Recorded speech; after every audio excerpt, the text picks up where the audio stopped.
一体何なんだ。レヘリット。ヒムロニーマス。 Now there is no hope. Hoy hablaremos de uno de los contenidos omitidos por la adaptación animada de Mushoku Tensei, particularmente aquel que hace referencia a Therese Latria, quien resulta ser hermana de Zenith Greyrat y por ende tía de Rudeus Greyrat. Este personaje hace acto de aparición apropiadamente por primera vez en el capítulo de Eris y su casa de goblins, donde la pelirroja conoce a Cliff Grimore y se encarga de unos asesinos, salvando así, sin saberlo en un principio, tanto a la tía de Rudeus como al amigo del reino de Milis. Esto lo vimos en el capítulo especial de la serie animada, pero Therese vuelve a aparecer casi enseguida. Sin más preámbulos, en esta ocasión nos centraremos en el capítulo número 7 del quinto volumen de las novelas ligeras de Mushoku Tensei, llamado Hacia el continente central.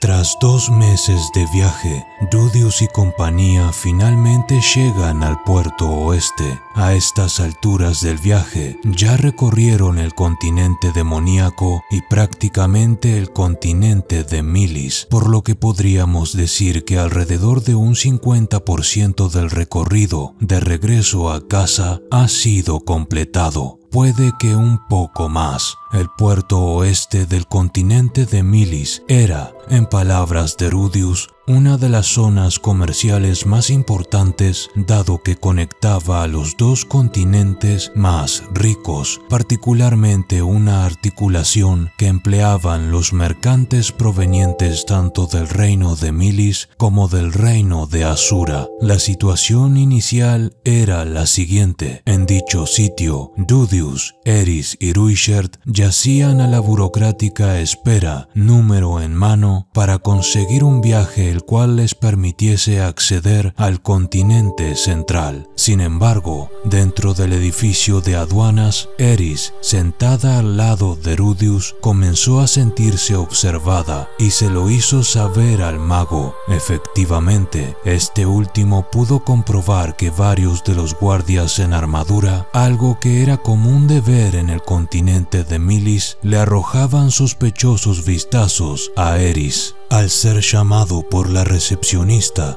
Rudeus le entrega una carta que Ruishert le dio. La misma fue obtenida por este último al contactar a un conocido llamado Gash Brochet, a quien salvó la vida hacía unos 40 años atrás en el continente demoníaco, por lo que le debía un favor especial al Supard. Dicha carta estaba dirigida al duque Bakshiel, director de la oficina de aduanas. Para mala suerte de nuestros protagonistas, la carta fue rechazada, siendo tildada de falsa por el duque en persona. Sus contenidos leían: este hombre es un Supard. Sin embargo, le debo una gran deuda. Es de pocas palabras, pero de carácter noble. Ignore todas las tarifas habituales y otórguele pasaje seguro al continente central. Cabe destacar que este tal Gash Brochet, que Ruishert salvó en el pasado, era ahora comandante de los caballeros misioneros de Milis.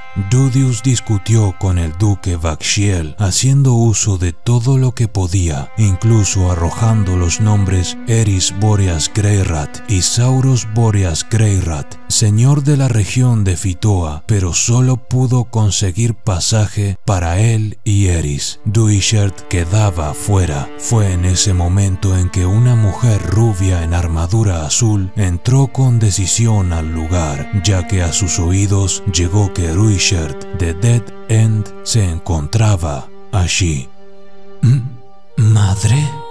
Así es, lo primero que pensó Rudeus al verla fue que Zenith Greyrat se había materializado frente a él, pero lo que replicó al mago fue que ella era una mujer soltera, sin hijos y mucho menos de la edad de Rudeus. ¿Qué, madre? ¿Perdiste la memoria desde la última vez que nos vimos? Sí, lo sé. Un guiño cruel del autor al volumen 12. Lo siento, mi madre está desaparecida y usted luce increíblemente parecida a ella.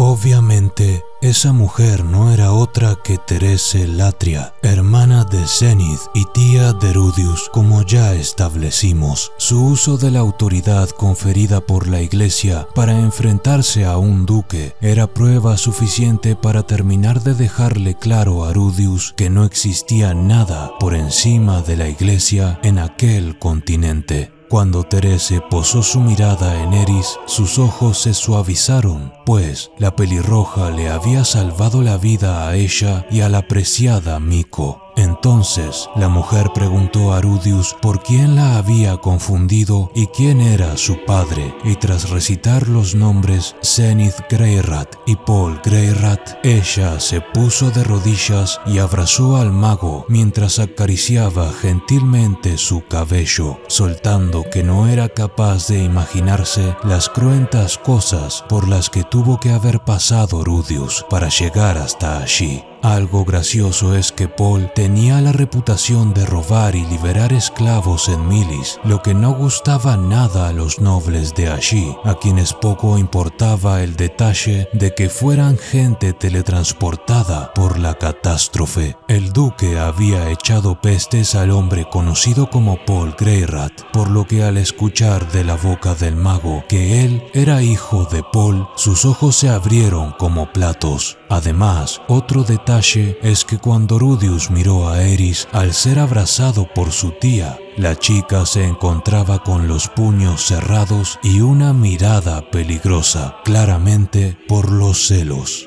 Al final, Therese logró mediar la situación y conseguir pasaje para Rudius, Eris y Ruichard. ¿Pero qué más sabemos de ella? Bueno, para empezar, nos cuenta que era la cuarta hija de la familia Latria, una de las otras importantes familias nobles de Milis. A pesar de ir contra los deseos de su madre Claire, ella se unió a los caballeros del templo desde muy joven y consiguió subir al rango de capitán con rapidez. El conde Latria era su padre y, lo más importante para nosotros, Zenith, obviamente su querida hermana. El capítulo continúa con Eris, Therese y Rudius solos en una habitación, con Ruichard dando un paseo por ahí porque quería darle espacio a aquellos tres. Allí, Therese dice que ella sabe mucho sobre Rudius gracias a las cartas que recibía de Zenith, cosas como que era adorable y que cuando lo vio en la oficina de aduanas lo confirmó. Es decir, a ojos de su tía, Rudius también resultaba lindo y adorable. Todo aquello decía la mujer mientras no dejaba ir al mago, abrazándolo y mimándolo. Esto me resulta algo inusual. Durante los últimos 13 años, muchos me describieron como horripilante, pero Zenith fue la única que me ha llamado adorable en toda mi vida.